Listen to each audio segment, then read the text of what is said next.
अभ्यास 22।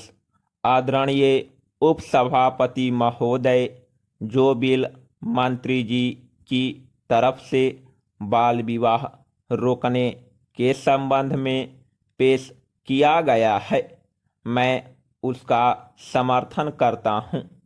मंत्री महोदय ने इस बिल को पेश करते समय देश की जनसंख्या की समस्या की तरफ भी ध्यान आकर्षित किया है।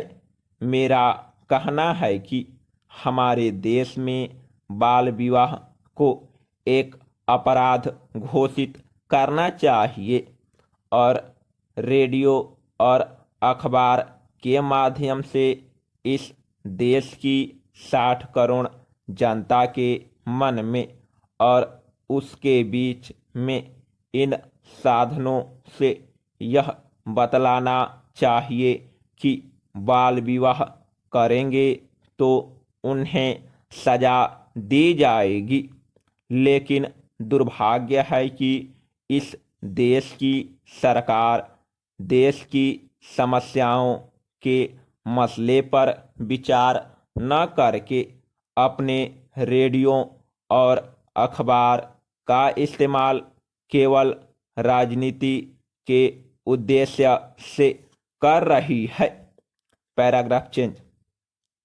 उपसभापति जी, इस कानून को लाने के पहले भी सरकार का उद्देश्य यह रहा कि हमारे देश में जनसंख्या की जो बाढ़ आ रही है उस पर नियंत्रण कैसे किया जाए, और यह हिंदुस्तान के लिए एक बहुत बड़ी समस्या है।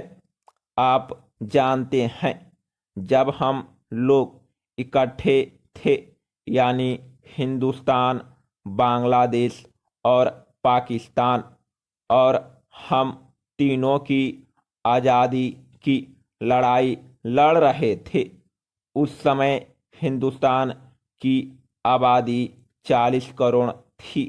अब कुल आबादी केवल हिंदुस्तान की 62 करोड़ है, बांग्लादेश की 12 करोड़ है और पाकिस्तान की 10 करोड़ है, यानी 80 करोड़ हिंदुस्तान की आबादी हो चुकी है।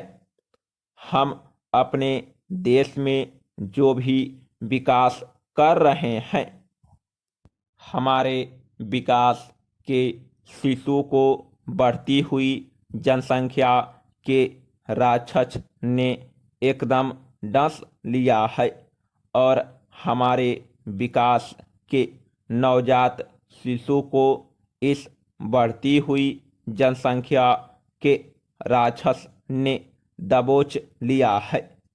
इसलिए पिछली सरकार ने परिवार नियोजन के लिए एक युद्ध स्तर पर काम शुरू किया था, लेकिन हुआ क्या, पिछले साल 70 लाख परिवार नियोजन हुए, लेकिन वर्तमान जनता सरकार ने इस एक वर्ष में 2 लाख भी परिवार नियोजन नहीं किए।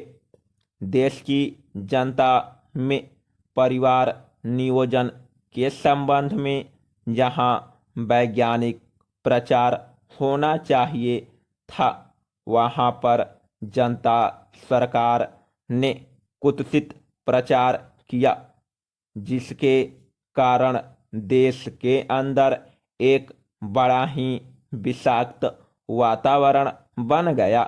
मैं आपसे कहना चाहता हूं कि जब पिछली सरकार इस देश में श्रीमती इंदिरा गांधी के नेतृत्व में काम कर रही थी, तो उस समय परिवार नियोजन का युद्ध स्तर पर काम हो रहा था। उस जमाने में हमारे इलाके में बाढ़ आई हुई थी।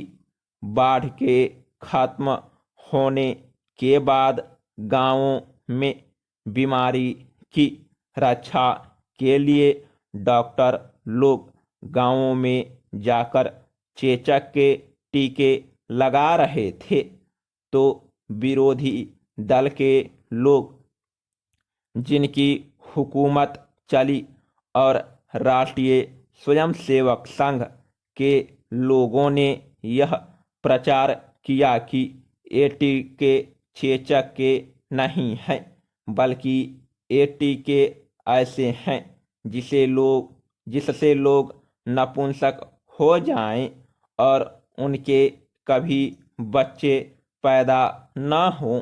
Paragraph change. इस तरह से पूरे देश के अंदर कश्मीर से लेकर कन्याकुमारी तक एक झूठा और गलत प्रचार करके देश के अंदर जो परिवार नियोजन के लिए हो रहा था उसे रोक दिया।